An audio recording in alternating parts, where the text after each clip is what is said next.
حضور میں نے عرض کرنی تھی کہ لوگ سمجھتے ہیں کہ ٹی وی پہ جو آ جائیں بس اس کے فائدے ہی فائدے ہیں، اس کے کچھ نقصانات بھی ہوتے ہیں۔ ایک صاحب مسجد فضل میں مجھے ملے، بہت اونچے لمبے اور کافی موٹے اور بڑے صحت مند، مجھے دیکھتے ہی کہے لگا کے ہنس کے مجھے گلے لگا لیا۔ میں نے کہا شاید مجھے دیکھ کے انہیں دلی مسرت ہو رہی ہے، اس لیے تو چونکہ بہت لمبے تھے، اتنے لمبے تھے کہ میرا جو سر ہے وہ ان کے پیٹ پہ تھا، تو وہ ہنس رہے تھے بڑے، تو بڑی مشکل سے ان کو چھڑایا۔ میں نے کہا کیا مجھے ملنے کی وجہ سے بڑی خوشی ہو رہی ہے آپ؟ کہتے نہیں، مجھے یہ ہنسی آ رہی ہے کہ میں آج تک سمجھ رہا تھا کہ مبارک صدیقی کوئی 6.5 فٹ کا نوجوان ہے، تو آپ کو تو کہتے میں گود میں سارے لندن کی سیر کروا سکتا ہوں۔ تو بعض اوقات ہمارے فین جو ہوتے ہیں حضور، وہ بڑے، ایک دفعہ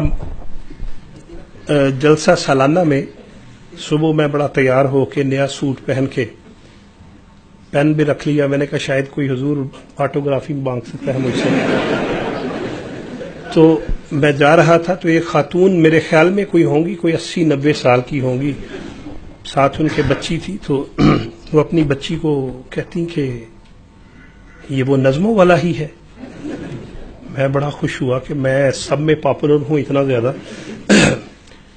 اپنی طرف سے وہ سرگوشی کر رہی تھی، لیکن وہ بزرگ تھی، اپنی طرف سے سرگوشی کر رہی تھی لیکن آواز پورے محلے کو جا رہی تھی۔ تو وہ کہتی یہ وہ نظموں والا ہی ہے، بچی کہتی دادی جی وہی ہیں، آہستہ بولیں۔ وہ دادی جی کہتی کہ ٹی وی وچ تے چنگا بھلا لگدا ہے، وچوں ہے کی ہے۔